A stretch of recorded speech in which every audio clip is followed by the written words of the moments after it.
मैं बिजली वाली जो केमिस्ट्री की आपने भी बात करी थी, इसलिए बिजली बिजली करने से कुछ नहीं होगा। अंजना जी थोड़ा सा सुनने का मादा रखिए, आप ज्ञान दे दीजिए, राष्ट्र के नाम संदेश। बिल्कुल पर्सनल होंगी तो मैं भी पर्सनल होंगी। अगर आपके अंदर दम है, दम मत कीजिए, ये दम है तो औकात है, दिखा दो, सुन लो। आई डोंट वॉन्ट योर ज्ञान, I don't want your two cents. अगर ट्रेड डील हो जाती तो मास्टर स्ट्रोक था, ट्रेड डील नहीं हुई तब भी मास्टर स्ट्रोक है। तो मीडिया तो जो कर रहा है आपका एक लाइन उठाकर ये जो ताता थैया चल रहा है ना ट्विटर पे, वो जो बब्बर शेर था वो तो मिमिया रहा है, वो तो म्याऊ म्याऊ कर रहा है, उसको तो दहाड़। यूरोप लैटिन अमेरिका में निर्यात बढ़ेगा, द्विपक्षीय व्यापार, यूरोपीय मार्केट में डायमंड एक्सपोर्ट्स बढ़ेगा, और उसके बाद से टेक्सटाइल 40 देशों में आउटरीच कार्यक्रम की योजना। क्या आपको नहीं लगता ये सब कारगर कदम है स्थिति में? अंजना जी, आपको, आपके दर्शकों को और मेरे फेलो पैनलिस्ट को सबसे पहले तो मेरा नमस्कार। मैं तो टैरिफ पे बात करना चाहती थी, लेकिन क्योंकि आपने सवाल पूछा डायरेक्ट मुझसे कि कांग्रेस का क्या स्टैंड है, कांग्रेस का स्टैंड स्वदेशी पर मोदी जी से ज्यादा है। और ये मैं पूरे अपने मनोविज्ञान से बोल रही हूं। ये पिक्चर है मोदी जी की, जिससे कि जनता समझे कि मोदी जी जो स्वदेशी की बात कर रहे हैं वो कितना स्वदेशी का पालन करते हैं।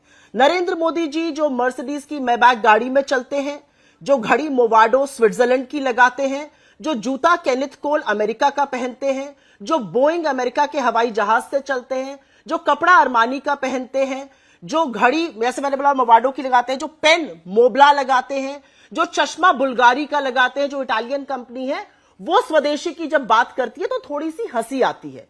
प्रधानमंत्री मोदी जी को जो वो समझा रहे हैं, पहले तो प्रैक्टिस करना चाहिए। प्रधानमंत्री मोदी जी को मोबला का पेन, मोवाडो की घड़ी, बुल्गारी का चश्मा, मेबैक की गाड़ी, बोइंग का हवाई जहाज, अरमानी के कपड़े त्याग देने चाहिए। सर्वप्रथम तो मैं ये कहना चाहती हूं, ये थोड़ा सीरियस डिबेट है और ये थोड़ा सीरियस मुद्दा है और इसको इसलिए समझना पड़ेगा। मैं 30 सेकंड आपकी इंडल्जेंस चाहती हूं बिना टोके हुए, जैसा कि भारतीय जनता पार्टी के प्रवक्ता के साथ हुआ। अंजना जी, समझना जरूरी है आज क्या हुआ। आज सुबह 9:30 बजे इंडियन स्टैंडर्ड टाइम पर हमारे 66% जो एक्सपोर्ट हम यूनाइटेड स्टेट्स को करते हैं उस पर 50% टैरिफ लग गया। उसमें जेम्स एंड ज्वेलरी है, उसमें टेक्सटाइल है, उसमें रेडीमेड गारमेंट्स है, उसमें मशीन्स है, मैकेनिकल इक्विपमेंट्स है, उसमें कार्स एंड स्पेयर पार्ट्स है, उसमें तमाम फर्नीचर है, बेडिंग है, मैट्रेसेस है, तमाम चीजें हैं। और उसके चलते हिंदुस्तान की जीडीपी को आज की तारीख में 2,17,000 करोड़ का नुकसान होगा। और यही नहीं अंजना जी, हिंदुस्तान का जो एक्सपोर्ट सरप्लस है, एक बात याद रखिएगा, हमारा यूएस के साथ एक्सपोर्ट सरप्लस है। हम यूएस को ज्यादा बेचते हैं, उनसे खरीदते कम है। हमारा यूएस के साथ टोटल ट्रेड करीब $87 बिलियन का था पिछले साल, वो घटकर $49 बिलियन पर आ जाएगा। इसका सीधा प्रभाव हमारे इन्वेस्टमेंट पर, हमारे एक्सपोर्ट पर, हमारी इकोनॉमी पर, हमारे निवेश पर, हमारे यहां की नौकरियों पर पड़ेगा। बिल्कुल आप बात करिए आत्मनिर्भरता की, आत्मनिर्भरता की बात तो पिछले 11 साल से हो रही है ना। और इसीलिए मैं एक लाइन कहना चाहती हूं, बिना कटाक्ष की ये लाइन है, जब फिसले तो हर हर गंगे, ऐसा नहीं हो सकता है। जब आप आज इकोनॉमिक ट्रबल आया है देश पर, आप स्वदेशी की बात करने लगी है। आपने कितना स्वदेशी को पुश किया, आपने कितना आत्मनिर्भर भारत को पुश किया पिछले 11 सालों में। मैन्युफैक्चरिंग जिसका शेयर 15.3% था वो 12.6% पर आ गया जीडीपी के। ये आपकी करनी है डेकेडल। असलियत यह है कि आपने पिछले 11 सालों में हिंदुस्तान की निर्भरता दुनिया पर बढ़ाई है। और यह मैं एक छोटे से आंकड़े के साथ बताना चाहती हूं। चीन की बात कर लेते हैं क्योंकि चीन इसका सबसे बड़ा बेनिफिशियरी होगा।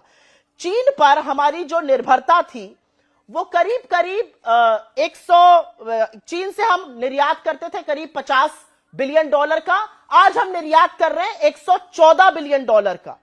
11% इंपोर्ट हमारा पहले चीन से होता था 2014 में, आज वो बढ़कर 17% हो गया है।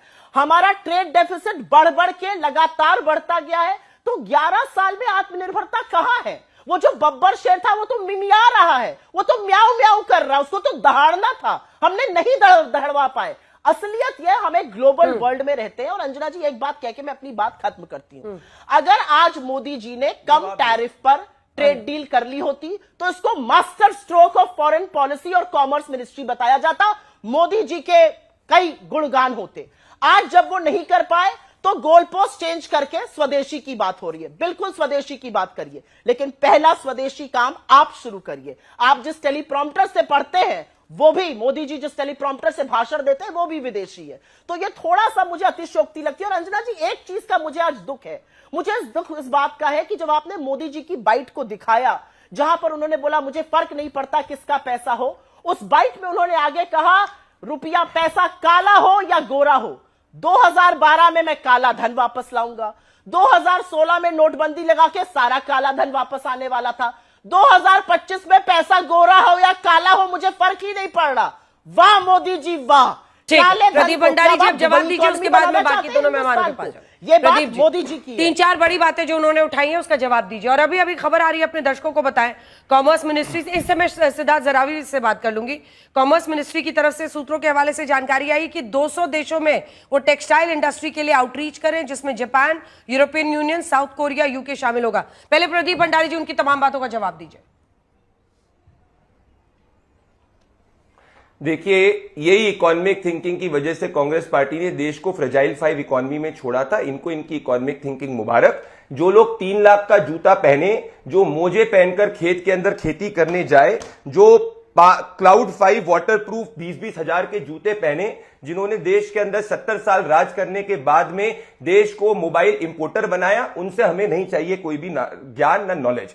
आज का फैक्ट यह है कि अगर मेड इन इंडिया प्रधानमंत्री मोदी जी का सक्सेसफुल नहीं हो रहा होता तो हिंदुस्तान दुनिया के अंदर मोबाइल फोन एक्सपोर्ट का और प्रोडक्शन का नंबर 2 स्थान नहीं होता। अगर आज की तारीख में मेड इन इंडिया नहीं सक्सेसफुल होता, मैन्युफैक्चरिंग नहीं सक्सेसफुल होती, तो एचएसबीसी पीएमआई इंडेक्स के हिसाब से 17.5 साल का सबसे ज्यादा रिकॉर्ड हाईएस्ट 59.2 पे नहीं पहुंचता। अगर हमारी पॉलिसी एक्सपोर्ट पे नहीं सक्सेसफुल होती तो कांग्रेस पार्टी के समय $30 बिलियन का एक्सपोर्ट था, आज $870 बिलियन का एक्सपोर्ट हो चुका है। अगर इनकी चाइना के प्रति नीति ठीक होती तो जब हम छोड़ के गए थे तो $2 बिलियन का गैप था, आज जब कांग्रेस पार्टी सत्ता के बाद गई तो $40 बिलियन का गैप हो गया। तो कांग्रेस पार्टी इन्फ्लेशन हो गया, फॉरेक्स रिजर्व्स हो गया, करंट अकाउंट डेफिसिट हो गया, सब में देश का बंटाधार करके गई थी। ये हार्ड फैक्ट है। मैं मूल प्रश्न पे आना चाहता हूं, क्या देश के किसानों को प्रोटेक्ट नहीं करना चाहिए? क्या देश के एमएसएमई को नहीं प्रोटेक्ट करना चाहिए? वो हमने किया है और ये देश का सामर्थ्य है। अंजना जी, आपने जैसे लाल बहादुर शास्त्री की समय की बात करी और आज के समय, ये देश को जब कांग्रेस पार्टी मजाक उड़ाती थी कि वैक्सीन के समय क्या होगा, क्या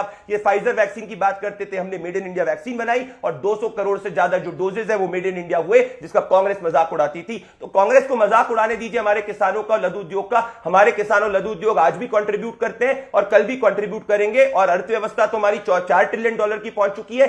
चौथी सबसे बड़ी अर्थव्यवस्था है, तीसरी बड़ी पहुंचेगी। कांग्रेस ने हमको 13वीं पे छोड़ के गया था, हमें कांग्रेस से कोई ज्ञान की जरूरत नहीं है। डिबेट को पूरा देखकर जाइए। अभी आगे बिजली वाली मैडम और सुप्रिया श्रीनेत बहुत ज्यादा तीखी बहस करने वाली हैं और बिजली वाली मैडम यानी अंजना उनका शब्द भड़क जाएंगी, गुस्सा हो जाएंगी। उसके बाद उनकी कैसी रिलाई होगी देखिए जी जवाब, जिसके बाद मैं बाकी दोनों मेहमानों के पास जाऊं। सबसे पहले तो व्हाट्सएप का फर्रा पढ़ के नहीं आना चाहिए। 2014 में एक्सपोर्ट $465 बिलियन था, $40 बिलियन नहीं था। इकोनॉमी की थोड़ी समझ रखती हूं, इसलिए इकोनॉमी पर मुझसे बहस करने की बिना ज्ञान के और गलत